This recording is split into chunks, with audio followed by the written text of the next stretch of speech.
Welcome to this video, which hopefully will help you understand the concept of slope of a line. That's just how much the line leans, or the incline of the line. When you plot 2 points in mathematics, 2 points just like in a connect dots children's coloring book, they will connect and join to what will be a straight line.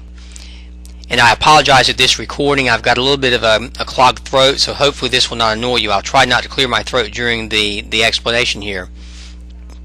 There's a formula over here on the right that I boxed with a red box that says slope, or the letter M, is equal to the difference or subtraction of the two y coordinates divided by the difference of the two x coordinates.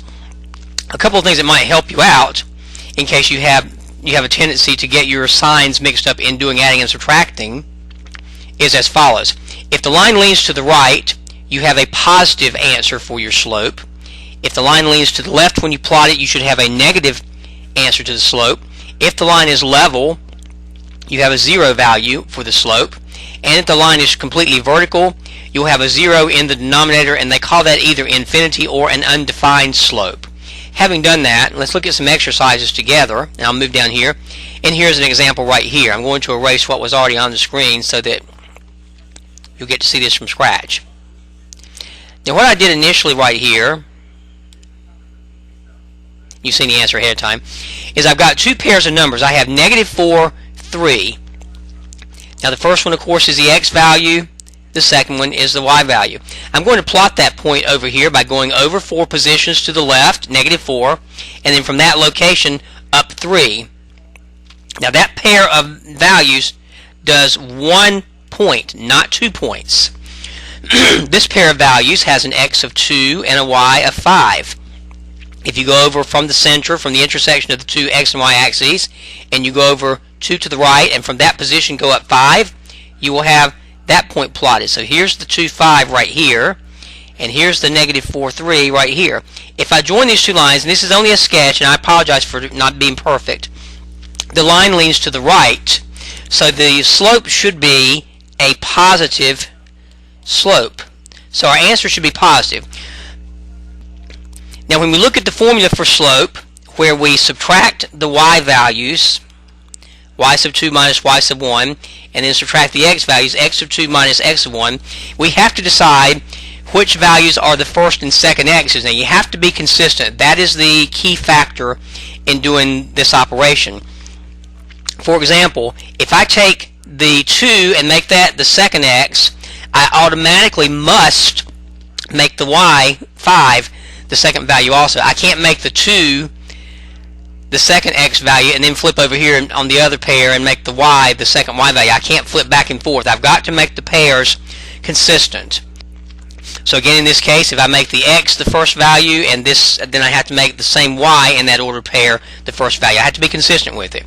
Now, in doing the math right here, what I'm going to do is going to take the second value for y, which is 5, the first value for y, which is 3, divided by the second value of x, which is 2. You can do this in either direction. It's a personal preference. And the -4 is my first value of x. Now these four numbers are as they stand. There's the 2 and 5 for the x and y coordinate for the second pair. Here's the -4, 3 for the first pair. Now again, the y's are on top in the numerator, and the x's are at the bottom in the denominator. Now these subtraction symbols in between in the formula already exist, and that's the reason I put the circles around those right now so you can see what was happening. And hopefully you still can. I'm going to scroll this screen up just in case the video is being difficult for some reason. So here are my values right here. Sorry, I slipped away for a moment. Notice I've got the 5 and the 3 with a subtract symbol in the middle. I've got a 2 and a -4 with the subtract symbol in the middle. So when I continue this math, this arithmetic actually, I'll end up with the top as being 5 minus 3, and then 2 subtract a -4. Now if I subtract a negative, 2 minus symbols becoming together becomes a positive. So that's going to be 2 plus 4, which is 6. Here, that's 2 plus 4. And at the top I'm going to have a 2. I'll just reduce that 2 over 6 to lowest terms, basic math, and my slope is equal to 1/3. All of the examples for finding the slope given 2 points works the same way. You don't have to actually plot the points on the coordinate system, but it might help for you to do that. Sorry about that. It might help for you to try to plot them so you can get an idea of whether you have some signs incorrectly. For example, if I had gotten a negative 1/3, that means my line should have leaned to the left, and if my plotting leans to the right, then I might catch some careless mistakes here. Hopefully this will help you out. And again, if you need further instructions, get some tutoring or contact me as your instructor.